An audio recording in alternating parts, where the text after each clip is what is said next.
δεν είναι ανοιχτά, γιατί δεν έχουμε σκοπό να κάνουμε κάποια αιώρεση ανάμεσα τα πόδια. Είναι πιο κλειστά, να έχουν πιο καλή βάση στήριξης, δεν είναι όμως και πολύ κλειστά. Αν παρατηρήσετε, θα δείτε πολλές φορές στο Ιντερνετ να ξεκινάνε από εδώ πίεση. Το ξανατονίζω ότι δεν είναι λάθος να κάνεις από εδώ πίεση, είναι λάθος, αλλά αν θες για επαναληψιμότητα στο άθλημα, να κάνεις τις διπλάκες του παιδί, τις κάνεις και πρέπει λίγο ασφάλεια. Έξω στο παραθυρό από το μεταλλαγμά, εδώ να πέσεις μέσα έτσι, να πέσεις απλά,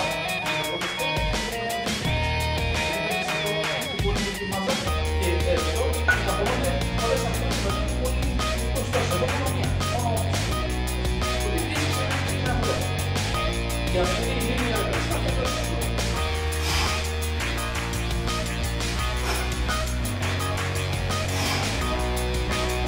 Παρατηρήσετε ότι στα δράμια